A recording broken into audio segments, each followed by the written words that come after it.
Welcome to episode 39 of the Selling Your Screenplay podcast. I'm Ashley Scott Myers, screenwriter and blogger over at sellingyourscreenplay.com.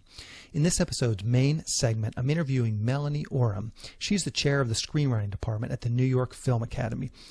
We have a great discussion about shorts and how they can be used to help get your career going, so stay tuned for that. If you find this episode valuable, please help me out by giving me a review in iTunes or leaving a comment on YouTube or retweeting the podcast on Twitter or liking it on Facebook. These social media shares really do help spread the word about the podcast, so they are very much appreciated. A couple of quick notes. Any websites or links that I mention in the podcast can be found on my blog in the show notes. I also publish a transcript with every episode in case you'd rather read the show or look at something later on. You can find all the podcast show notes at www.sellingyourscreenplay.com/podcasts, and then just look for episode 39. Also, if you want my free guide, How to Sell Your Screenplay in 5 Weeks, you can pick that up by going to sellingyourscreenplay.com/guide. It's completely free. You just put in your email address and I'll send you a new lesson once per week for 5 weeks, along with a bunch of bonus lessons. I teach the whole process of how to sell your screenplay in that guide: how to write a professional logline inquiry letter, how to find agents, managers, and producers who are looking for material. It really is everything you need to know to sell your screenplay. Just go to sellingyourscreenplay.com/guide. A quick few words about what I'm working on. I'm still plodding through the rewrite on my action thriller script for a producer who optioned it a few weeks ago. He wants huge changes made to the script, but he doesn't want to give me the time to actually implement them. So we're going to be coming to blows on that once I turn this current draft in early next week. So we'll see how that turns out. I don't think it's going to turn out all that well. I'm really disheartened in some ways with this project. The producer is a real hustler, so I have some confidence that he actually has a chance of getting the script made. But the chances he's going to produce a good movie is not so good, at least in my opinion. What's so sad is I've been down this road so many times over the course of my career. When I write a script, and then people basically like it, and then the producers decide to rewrite it beyond all recognition, and then the movie comes out and it's just an awful mess. So while I think this producer has a chance of getting the script made, I don't give him much chance of actually making a good movie. So I'm trying to kind of reevaluate my own approach. I'm not entirely sure what that means at this point, but I suspect it means trying to actually be more of a producer. One thing this producer said to me, which I totally agree with, is that he's got to have a script that he likes or he won't be passionate enough about it to raise the money. And this is so true.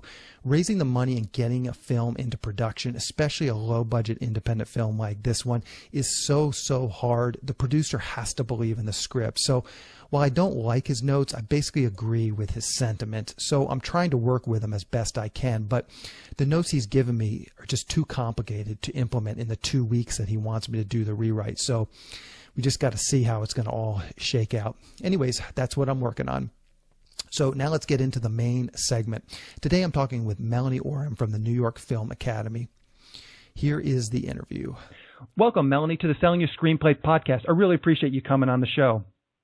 Well, thanks a lot for having me. I'm looking forward to speaking with you. So to start out, I wonder if you can give us a quick overview of your career. Sure. My career started really in television. I worked for public television in Chicago, and that led to a job with the Oprah Winfrey Show where I was an audience coordinator.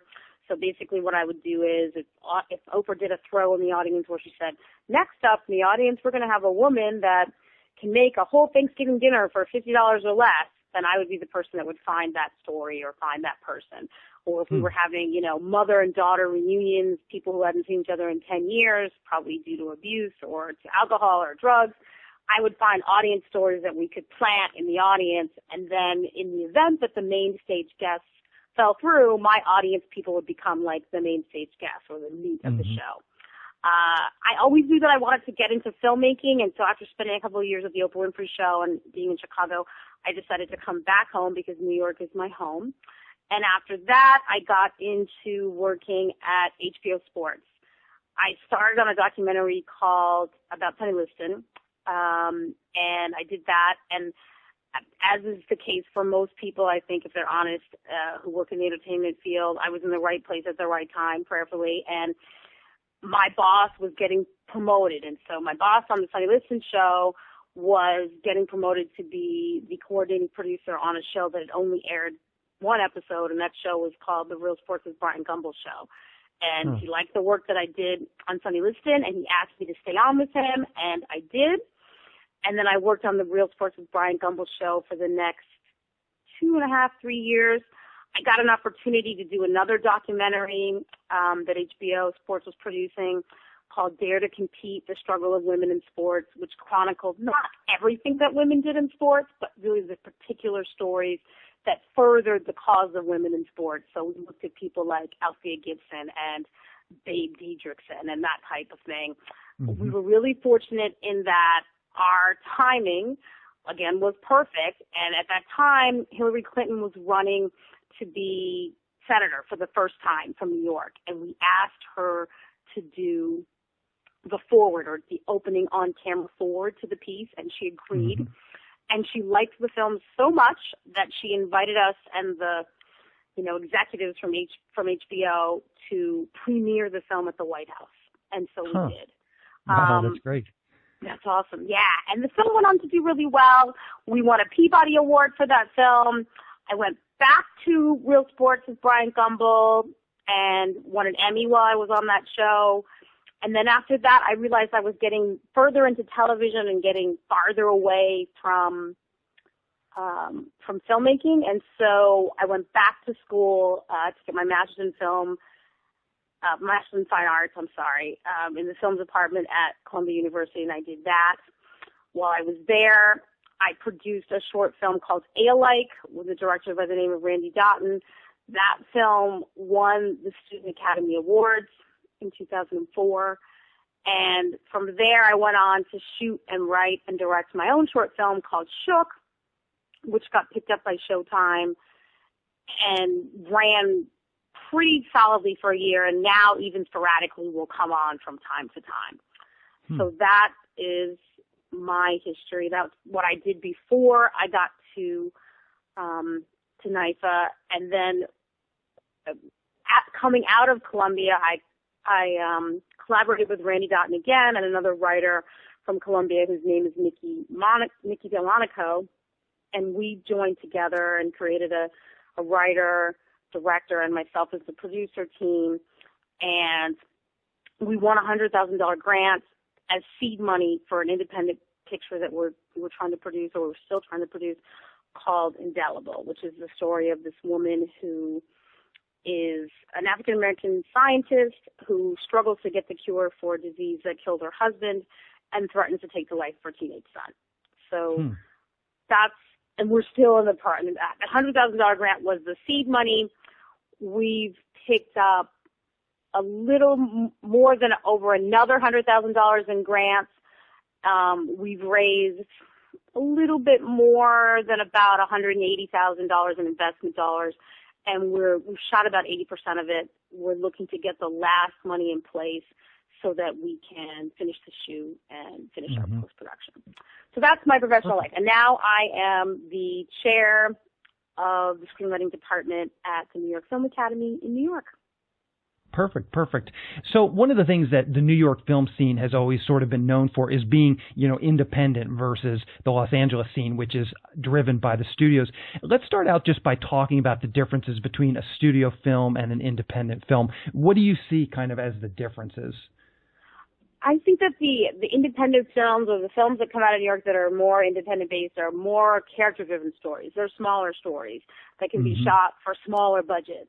So when you're writing an independent film, certainly let your imagination go wild, but if you're looking to produce it independently, you want to be mindful of that as you're writing. So how can I reduce the number of locations without cheapening the story? How can I keep the number of characters in the film at a minimum that doesn't involve huge crowd scenes and weird stunts that are going to escalate my budget? I think that that's what really distinct. We obviously have a New York Film Academy in New York, and we obviously have a New York Film Academy in LA. And I think that the difference really between the two, both are excellent programs, but I feel that here in New York, the majority, or all of us really, are New York-based filmmakers who are interested in more of the independent flavor, the smaller stories, the character-driven stories.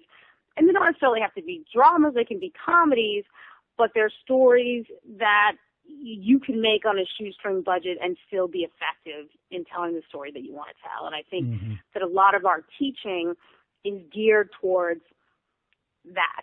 How do you create those characters that are compelling, that actors who maybe are even bigger actors or more name actors might be attracted to your material, and then therefore make it easier for you to get your film made?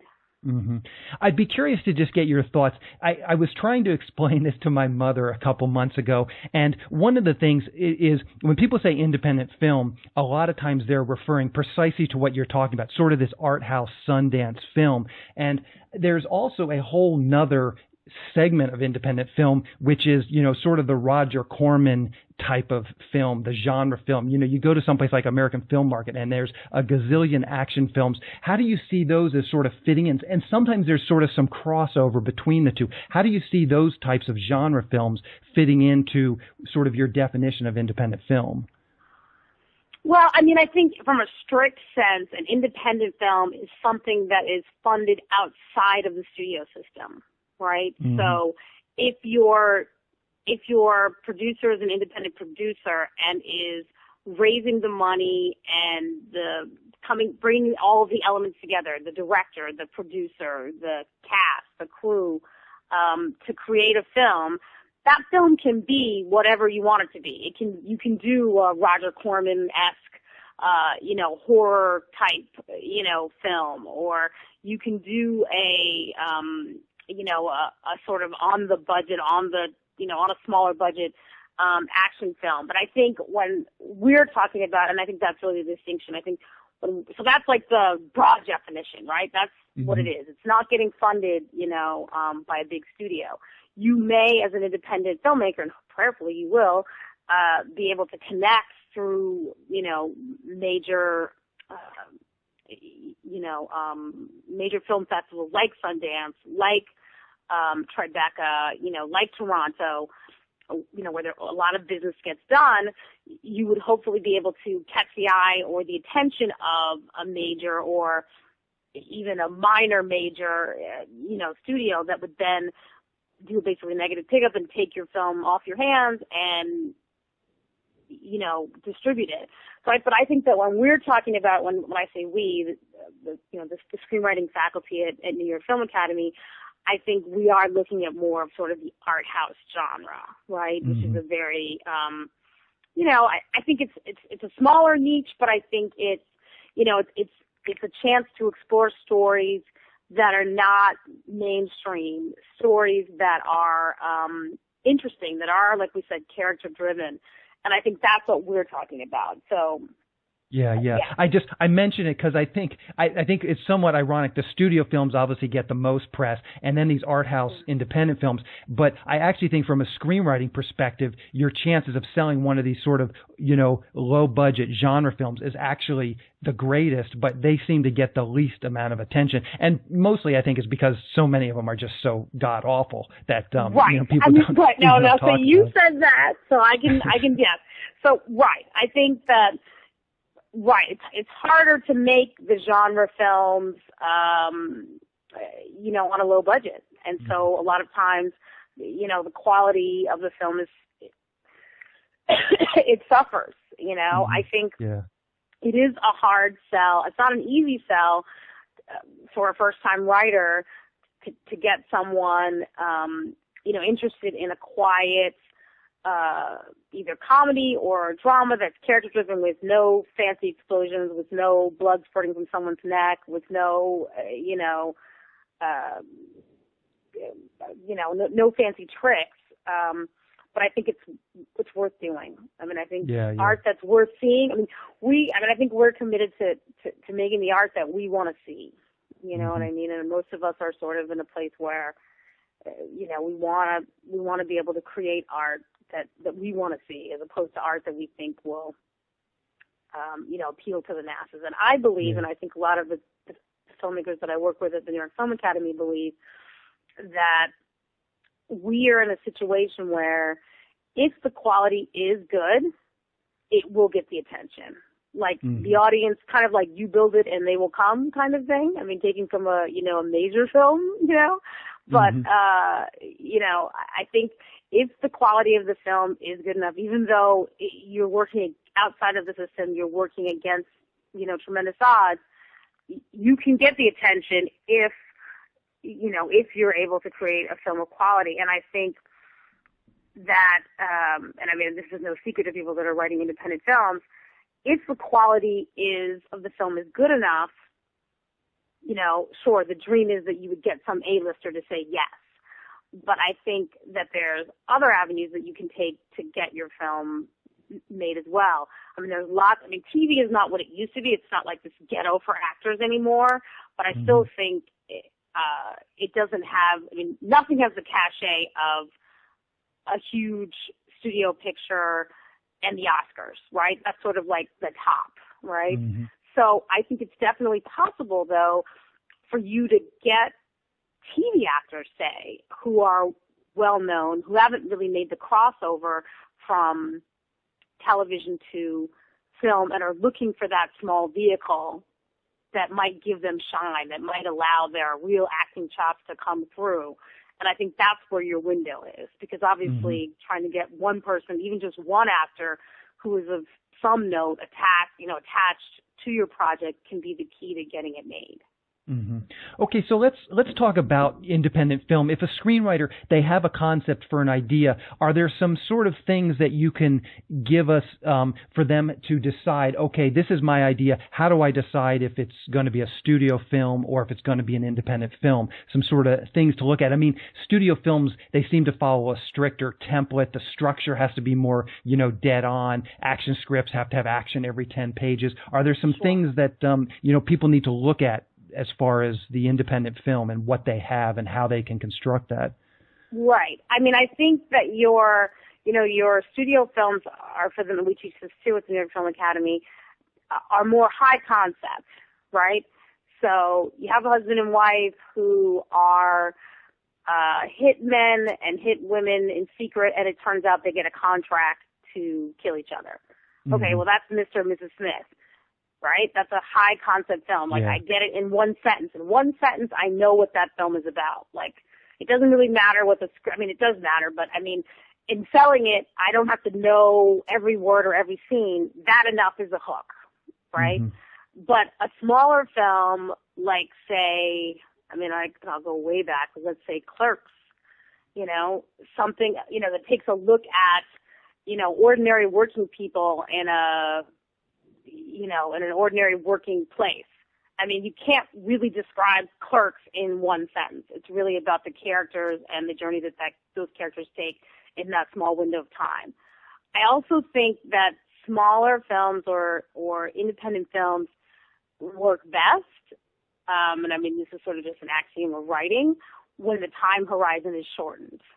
You're not going to usually get an independent film that's going to be epic in nature in terms of spanning decades and, looking at somebody from when they're small until when they're grandparents, Usually the urgency or the drama or the, comedic value of an independent film is something that is realized in a short period of time, in a weekend, in 72 hours, in a week, and so I think when you're thinking about, is this something that I can do in an independent film? Okay, so are there characters that are interesting that people would want to follow?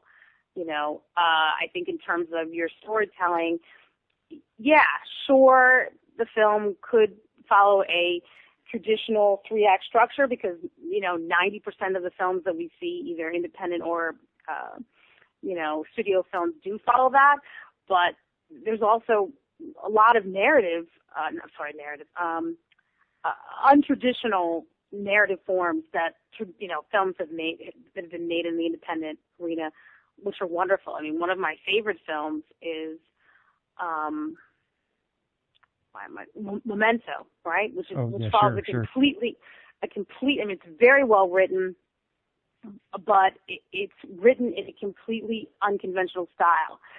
Now, at the New York Film Academy, we spend, because most of the films are made in a traditional sort of 3-act structure, we spend majority of the first year talking about the 3-act structure, but we do a class in the fourth quarter that is called Alternative Narratives, where we look at films like Eternal Sunshine of the Spotless Mind, where we look at films like Memento, and we sort of deconstruct what the structures are like and, you know, why they work and why they don't work and how you can apply those structures to your own work. Mm-hmm.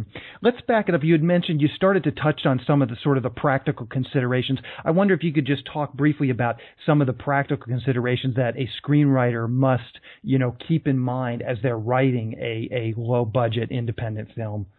Okay. I think time horizon is important. I mean, usually the time horizon is short. Characters, your number of characters is probably got to be limited. You want to avoid big crowd scenes or wide, big cast with, like, you can tell a multi-character story in an independent film, but the number of locations that you're writing to should be limited. It should be something that you could shoot easily with few locations, with as few actors as possible that avoid, you know, things that are going to cost you money, like crowd scenes and stunts and crazy optics. You want your story as an independent filmmaker to be focused on the characters and their journey, and or the characters or the protagonist and the journey that that protagonist takes. And how do we make sure that that's compelling? How do we make sure that the stakes are raised without all of the extra bells and whistles? I think those are the things that you really want to consider. Mm-hmm. For sure. Good tips. So let's go ahead and move on. When we were setting up this interview, we had talked briefly about, I think you said in the third quarter, the writers, they write, direct, and produce their own short films. Let's just talk briefly about that. You know, why should a writer do a short film? That's kind of maybe the first question. I think that writing and directing your own short film, it gets you entrees to the festivals. And entrees to the festivals and hopefully awards for your films at the festivals can get you meetings, and the meetings are where you pitch your screenplay ideas. And I think that's really the only reason. I mean, other than your love of making films, which I'm hoping that your audience as screenwriters love to watch movies and love to make movies, other than your love of making films, that's the practical reason, because the short film is still your best entree into meetings. People are looking for you if your short film does well, or if it's in certain festivals and gets accolades. And so then they're looking for you and what you have to say, as opposed to you looking for them. Mm-hmm. Perfect. So I wonder if you can give us some tips on writing a short script. You know, what makes some short films successful and what makes some maybe not so successful? I think that a successful short film is focused.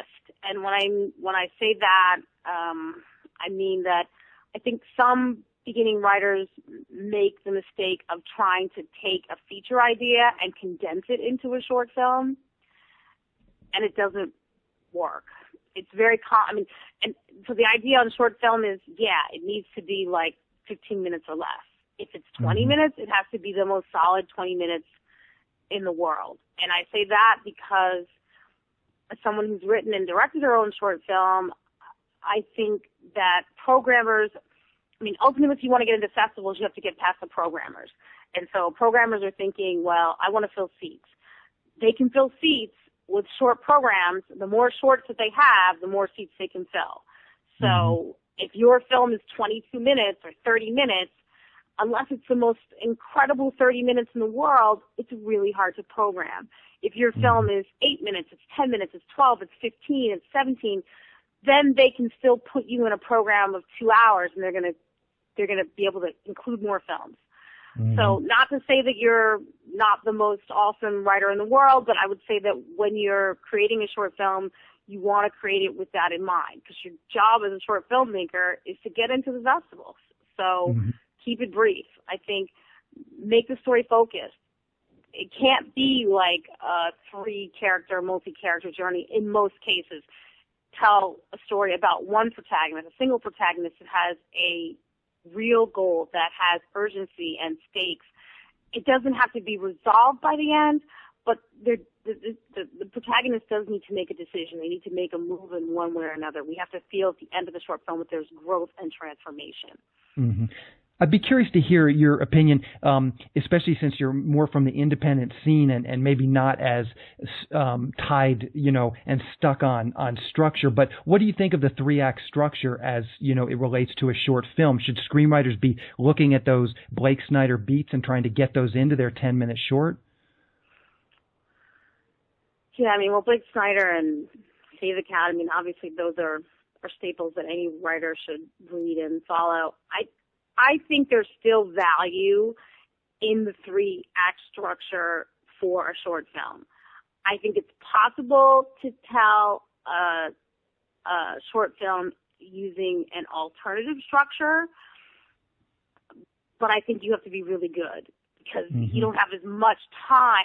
And you may be that writer. You may be that writer who's able to create that alternative structure in that 10 minutes or that 12 minutes and have it all make sense. But often what I see when writers try to use the alternative structure in that 10, 12, 15-minute short film is the audience is left wondering where they are, what they saw, and what happened. So I feel like for the short narrative, I feel like there is value. I feel like there's value for the 3-act structure no matter what you're writing, but I feel like for a short film, it has even heightened value. Yeah. I just want to touch on one thing. Number one, I want to clarify it, and number two, I'm actually not that sure of this myself. But you talked about the short films getting programmed in film festivals, and some of the festivals I've been to, they will run one short before a feature. Other festivals I've been to do more like what you're talking, where they'll take 10 shorts and pack them in 1 2-hour segment. And I haven't been to a tremendous number of film festivals. We're probably talking about a half dozen. So I'm curious, what is more the norm? Is it more one short before a feature, or is it they'll run a program of shorts? I've been to festivals that do it both ways, and I think it depends on. And I think it depends on the short film festival, And I've been to festivals where they run a short film program, which lasts for 2 hours, and in that same festival, they'll run a short film that runs in front of a feature. But even if your short film is running in front of a feature, they're less likely to program you if you're half an hour. Because again, and that's kind of my point is, in fact, I don't think they would ever program a 30-minute short before a 2-hour feature, and that's kind of the thing. You really have to keep that in mind. You've got to keep that in mind, and I think that I will say that when you're at the point where you're trying to get your film into festival, whether it's short film or feature film, sure, there are a certain handful of festivals that everybody wants to get into. Everybody wants to get into Sundance. Everybody wants to get into Tribeca, wants to get into Toronto, but I think that for the other film, there are a tremendous amount of other festivals that are of note. And I think that you've got to figure out what they've done in the past. That doesn't mean that they would break the tradition and never program your film. I think if you have a festival that you want to apply to, you should. But I think festival applications are expensive, and as an independent writer, producer, filmmaker, maybe your funds are not unlimited. And so I think that you want to figure out, target the films where film festivals rather that that you have a good chance of getting into. Like if your film is a drama, well then you're probably not going to Aspen, because they mostly do comedies. It's just, things like that. If your film has to do with women or is shot by a woman or is directed by a woman or, then there's a number of film festivals that are focused on trying to get more exposure for female directors, for female writers, for female producers. Not to say that you would hit all of them, but, just think about what the niche audience is for your film and why that programmer, given what they've done in the past, would also think yours is sort of in that, group of films they want to include. Yeah, yeah. So, and I know this next topic, we could probably talk for days on it. So I'll just kind of, hopefully you can kind of hit the highlights. But I know there's going to be a lot of writers listening to this, and they're just purely writers. So they're sitting here thinking, yeah, I would love to produce a short, but I really don't know what to do. Maybe you can kind of give us just a quick overview from a producer standpoint of, how you would go about taking your 5 or 10 minute short screenplay and actually turning it into a finished film.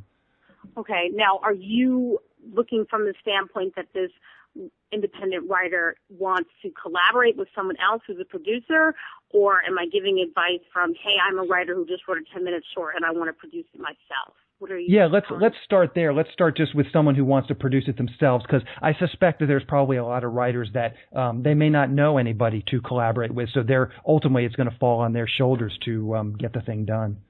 Okay. Well, I think that, once you've got your 10-minute, script together, I think you've got to figure out what your budget is. I mean, that's really the first thing.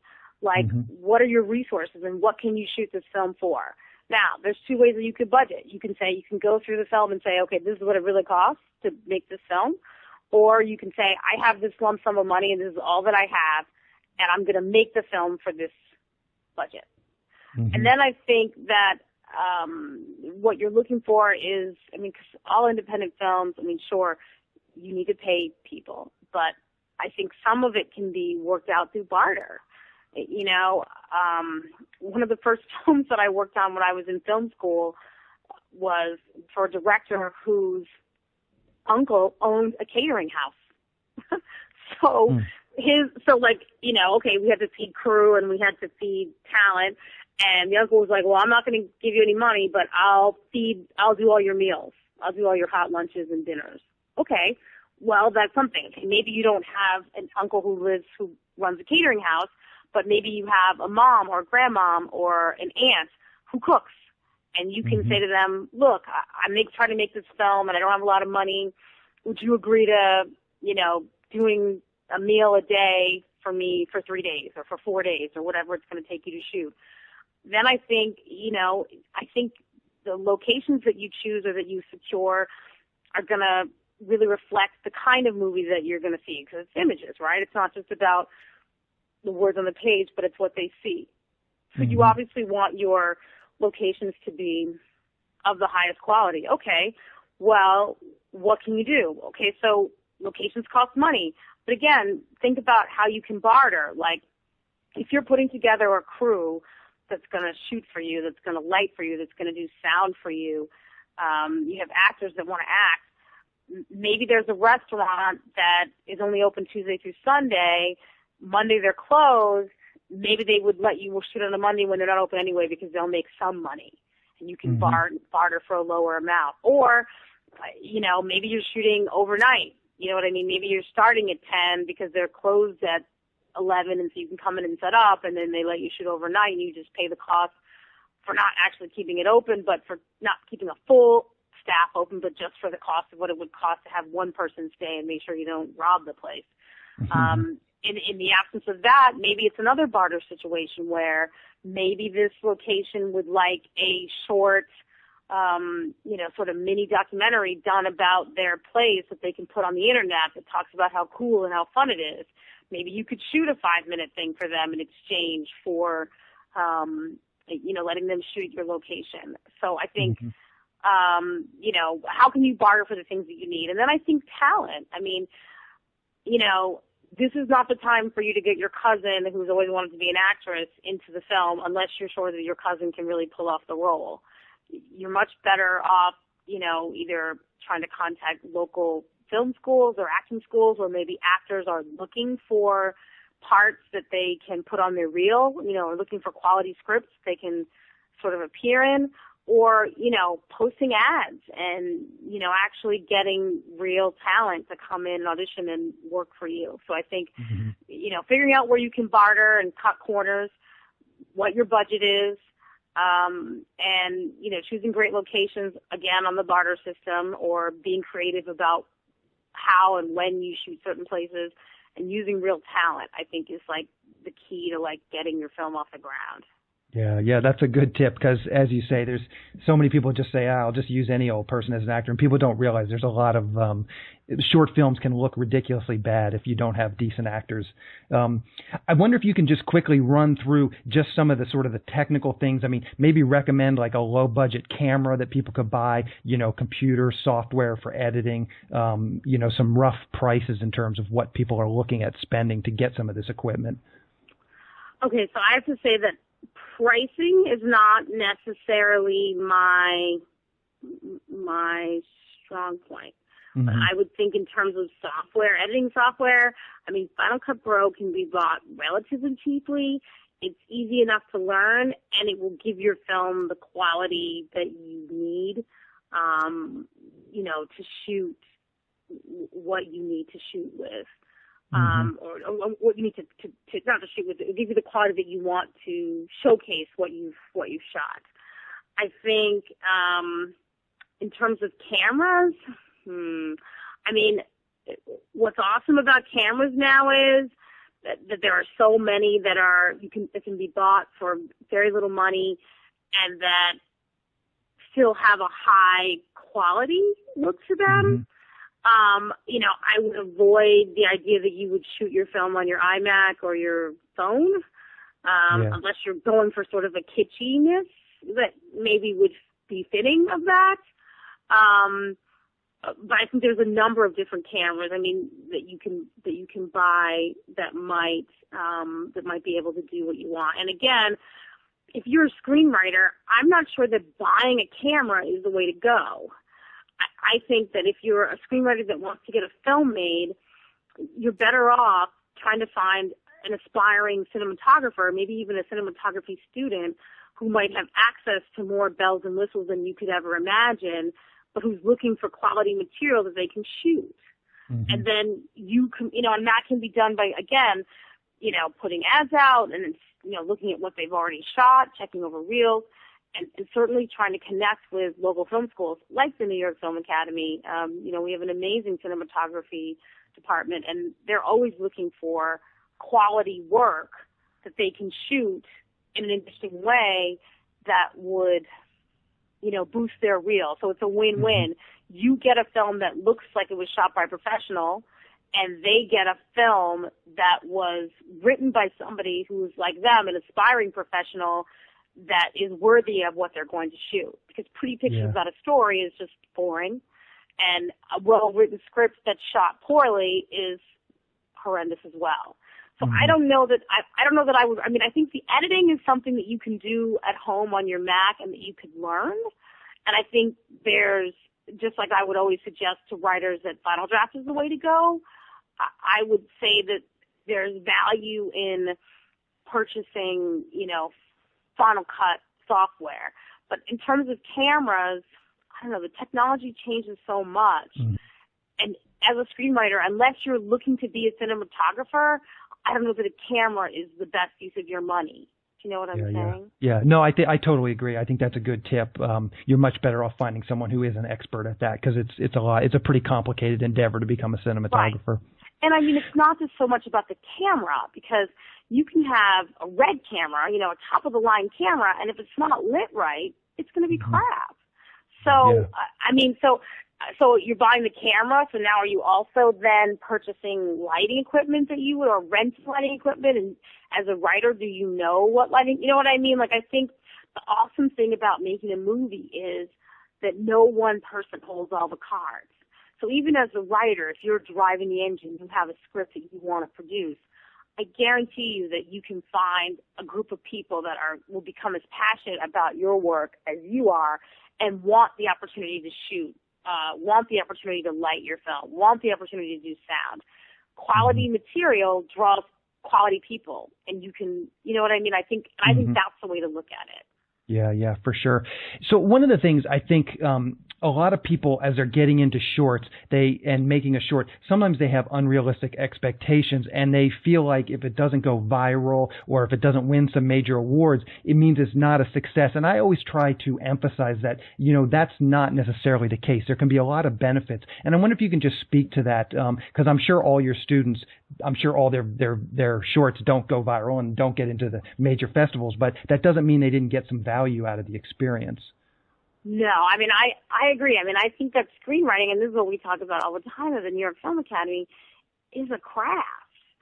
So the more you do it, the better you become. It's like a muscle, like any muscle, like going to the gym, It's like if you don't work out, your muscles will not get stronger. So there's always value in writing a short film or writing a feature or, shooting your short film after you've written it, because there are things that you're going to learn on set, even for a writer, about what works and what doesn't work, that sitting at home in front of your laptop or sitting at some Starbucks in front of your laptop is never going to teach you.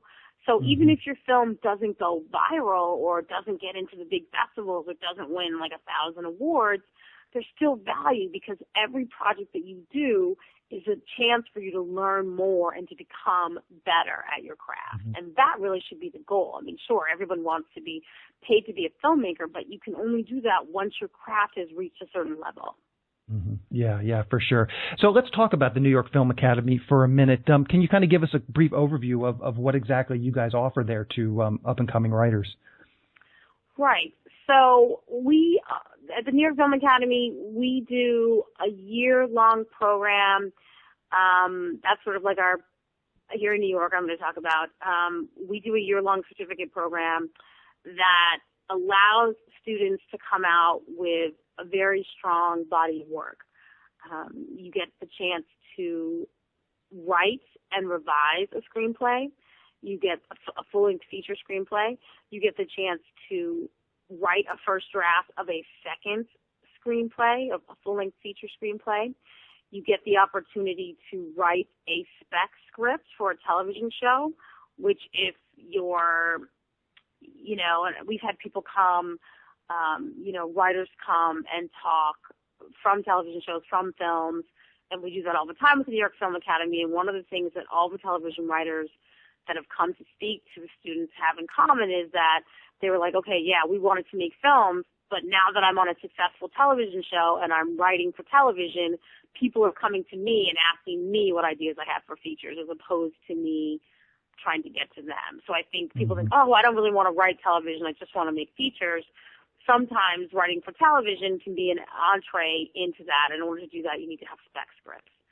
Yeah. We also take students through the process of the beginnings of a television Bible for creating their own or developing their own original television idea. Okay. And if someone is kind of thinking about attending the New York Film Academy, what is your ideal student? Who are the people that you think you can benefit the most? Okay. Well, I think that we are different than a lot of places that are out there in that we can work with you at whatever level that you are at. So if you have always wanted, if you're an accountant and you wanted to always write screenplays, you can come and take the one-year program, and we'll take you right from the beginning with nothing, with no knowledge of how to write, and get you to be able to produce the things that we talked about.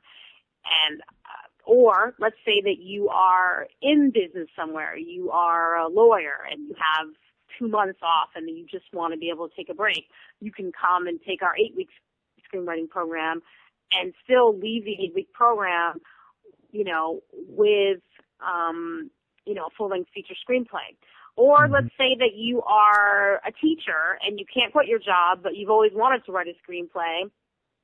You can come to our 12-week evening class that meets 3 times a week, not quit your day job, and still leave the 12-week evening class with a full-length, feature-length draft.